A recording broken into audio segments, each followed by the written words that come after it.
규례를 지켜 의와 공도를 행하게 하려고 그를 택하였나니 이는 나 여호와가 아브라함에게 대하여 말한 일을 이루려 함이니라.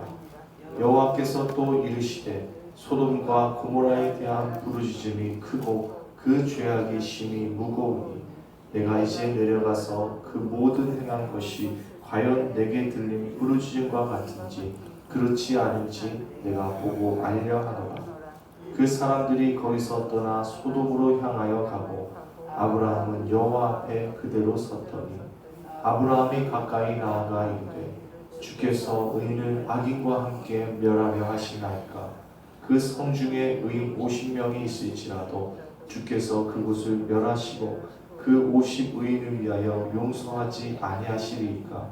주께서 이같이 하사 의인을 악인과 함께 죽이심은 부당하오며 의인과 악인을 같이 하심도 부당하니이다. 세상을 심판하시는 이가 정의를 행하실 것이 아니니이까. 여호와께서 이르시되 내가 만일 소돔 성읍 가운데에서 의인 50명을 찾으면 그들을 위하여 온 지역을 용서하리라. 아브라함이 대답하여 이르되 나는 티끌이나 죄와 같사오나 감히 주께 아뢰나이다. 50의인 중에 5명이 부족하다며 그 5명이 부족함으로 말미암아 온 성읍을 멸하시리이까. 이르시되 내가 거기서 45명을 찾으면 멸하지 아니하리라. 아브라함이 또 아뢰어 이르되 거기서 40명을 찾으시면 어찌하려 하시나이까. 이르시되 40명으로 말미암아 멸하지 아니하리라. 아브라함이 이르되 내 주여 노하지 마시옵고 말씀하게 하옵소서. 거기서 30명을 찾으시면 어찌하려 하시나이까. 이르시되 내가 거기서 30명을 찾으면 그리하지 아니하리라. 아브라함이 또 이르되 내가 감히 내 주께 아뢰나이다. 거기서 20명을 찾으시면 어찌하려 하시나이까. 이르시되 내가 20명으로 말미암아 그리하지 아니하리라. 아브라함이 또 이르되 주는 노하지 마옵소서. 내가 이번만 더 아뢰리이다. 거기서 10명을 찾으시면 어찌하려 하시나이까. 이르시되 내가 10명으로 말미암아 멸하지 아니하리라. 여호와께서 아브라함과 말씀을 마치시고 가시니 아브라함도 자기 곳으로 돌아갔더라. 아멘. 오늘 우리가 읽은 본문은 어제 접대받았던 그 세 명의 존재들이 소돔으로 향하고 그 소돔으로 향하는 중에 하나님께서 아브라함에게 하나님께서 하시고자 하시는 일을 말씀하여 주시고 그 가운데 이제 소돔 심판에 대한 그런 말씀이 나오는데 지금 소돔에는 아브라함의 조카 롯이 있잖아요. 그래서 그런지 아브라함이 소돔을 위해서 하나님 앞에 중보하는 모습을 담고 있습니다. 오늘 본문에서 나타난 하나님의 모습은 17절에 보면 내가 하려는 것을 아브라함에게 숨기겠느냐 이렇게 말씀하세요. 우리가 아브라함과는 다르지만 아브라함과 똑같은 존재입니다. 왜냐하면 아브라함이 믿는 하나님이나 우리가 믿는 하나님이 동일하기 때문에 아브라함에게 말씀하신 하나님이나 우리에게 말씀하신 하나님과 동일하기 때문입니다. 아브라함이 대단해서 아브라함에게 하나님께서 내가 하고자 하는 일을 숨기겠느냐 이렇게 말씀하신 것이 아니라 오늘 그 하나님을 동일하게 믿고 그 하나님의 말씀을 묵상하고 있는 우리에게조차도 하나님께서는 당신이 하시고자 하시는 일을 숨기지 않으신다는 것. 그래서 우리가 어떻게 할 수 있을까요? 우리에게 성경이 있잖아요. 우리 손에 성경이 있고 성경을 우리의 글로 읽을 수 있죠. 생각할 수 있죠. 설교를 들을 수 있죠. 그것을 통해서 우리는 무엇을 알 수 있습니까? 하나님이 하려고 하시는 일을 알 수 있다. 특별히 오늘 본문은 두 가지를 나타냅니다. 하나님께서 택하신 백성들을 통하여 하시고자 하시는 일이 무엇인가? 또 이 죄악된 세상에 하나님이 하시고자 하시는 일이 무엇인가? 나아가 이 아브라함의 중보기를 통해서 하나님께서 하시고자 하시는 일을 안 그리스도인들은, 하나님의 백성들은 어떻게 살아가야 되는가? 이것에 대해서 오늘 본문은 가르쳐주고 있습니다. 먼저 하나님께서 택하신 백성들을 통해서 하나님이 하시고자 하시는 일은 무엇인가? 그게 18절과 19절입니다. 우리 18절, 19절 함께 읽어볼까요? 시작. 아브라함은 강대한 나라가 되고 천하 만민은 그로 말미암아 복을 받게 될 것이 아니냐. 내가 그로 그 자식과 건속에게 명하여 여호와의 도를 지켜 의와 공도를 행하게 하려고 그를 택하였나니 이는 나 여호와가 아브라함에게 대하여 말한 일을 이루려 함이니라. 아멘. 하나님께서 하시고자 하는 일을 숨기지 않으시는데, 하나님께서 택하신 아브라함, 하나님께서 택하신 교회, 하나님의 성도들을 통하여 하시고자 하는 일이 무엇인가? 18절에 보니까 강대한 나라가 되게 하고 천하 만민은 그로 말미암아 복을 받게 될 것이다. 그러니까 하나님이 우리를 택하여 구원하신 목적은 뭐예요? 우리로 하여금 천하 만민이 무엇을 받게 하시는 거예요? 복을 받게 하는 복. 가장 큰 복이 뭐예요? 구원이죠. 구원. 하나님과의 관계 회복. 그 에덴 동산에서 있었던 그 놀라운 복들을 회복하는 거예요. 누굴 통해서? 우리를 통해서 하는. 아브라함 너를 통해서 그렇게 하겠다는 것은 오늘날 그 하나님을 믿고 있는 우리를 통해서 그 일을 이루고자 하신다. 근데 참 놀라운 약속을 하십니다. 아브라함은 강대한 나라가 될 것이다. 지금 아브라함은 나라를 이룰 만큼 강력하지 못해요. 영향력이 있지 못해요. 그냥 한 민족의 족장에 보입니다. 근데 하나님께서 천하 만민으로 하여금 복을 받게 하시기 위해 아브라함을 강대한 나라가 되게 하신다. 자, 그러면 우리 삶 가운데도 적용할 수 있죠. 우리의 일터가 왜 잘 돼야 됩니까? 우리의 일터가 왜 잘 돼요? 우리의 교회가 왜 부흥해야 합니까? 왜 강대한 나라가 되어야 하는 거예요? 복을 받게 하기 위해서. 우리 일터를 통하여, 우리 교회를 통하여, 우리 개개인의 삶을 통하여 복을 받게 하는 거예요.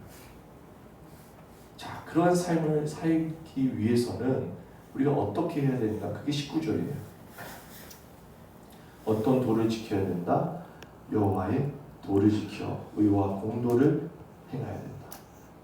그러면 하나님께서 이루고자 하시는 일이 이루어지는 거예요. 자, 의와 공도를 행한다. 단순하게 표현하면 이제 성경에서 말하는 의는 아주 심플하게 표현하면 하나님과의 관계, 하나님과의 관계가 의로워야 되는 거죠. 올바라야 되는 거죠. 공도를 행한다.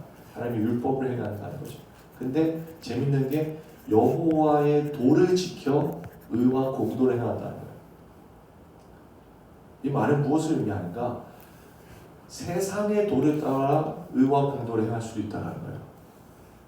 그러니까 세상에서 일반적으로 통용되는 그런 상식과 그 생각들을 가지고 하나님과의 관계를 맺을 수 있고 신앙생활을 할 수 있다는 거예요. 근데 그게 옳다는 거예요? 아니라는 거예요? 아니라는 거예요. 여호와의 도를 지키면서 의와 공도를 행해야지. 하나님의 말씀을 기준으로 하나님과의 관계를 맺고 하나님의 말씀을 기준으로 하나님의 계명을 지키며 살아야지. 여호와의 도를 지키지 않고 세상의 도를 쫓아다니면서 의와 공도를 행한다? 이거는 우리로 하여금 하나님께서 만민을 복을 받게 하는 그 계획을 이룰 수 없다는 거예요. 그럼 우리 자신을 되돌아볼 수 있죠. 나는 여호와의 도를 지키며 의와 공도를 행하고 있는가? 내가 하나님께 간구하는 것이 하나님께서 하시고자 하는 일, 그 뜻을 이루기 위한 기도인가? 아니면 그냥 나 혼자 복받기 위하여 강대한 나라가 되게 해달라고 요구하는 것인가? 재밌는 얘기를 어떤 목사님이 이렇게 하시더라고요. 이부 본문을 가지고 아브라함은 하나님께 아들 하나 요구했어요. 그죠? 아들 하나 요구했어요. 근데 하나님의 계획은 뭐예요? 아들 하나가 아니라 아브라함은 아들 하나 얻어서 복받는 게 목표였지만 하나님의 계획은 그보다 더 훨씬 컸어요. 그 아들로 말미암아 나라를 이루시겠다. 그 아들로 말미암아 이룬 나라를 통하여 천하 만민이 복을 받게 하신다. 그게 우리의 삶인 줄로 믿습니다. 이 약속을 받는 당시에 아브라함은 참 보잘것없지만 강대한 나라에 비해 참 보잘것없지만 하나님의 눈에는 그게 보이시는 거예요. 오늘도 마찬가지죠. 우리의 삶이 지금 현실이 답답하고 막막하고 강대한 나라, 나로 하여금 천하 만민이 복을 받는다고 상상할 수도 없을지도 모르지만 하나님께서는 약속하시는 거예요. 너희가 여호와의 도를 지켜 의와 공도를 행한다면 내가 하는 일을 반드시 이룰 것이다. 그러한 삶이 되기를 예수님으로 축복합니다. 그 다음에 20절 21절 보니까 죄악이 가득한 세상에 하나님이 하시고자 하시는 일 무엇인가? 아주 간단합니다. 심판이에요.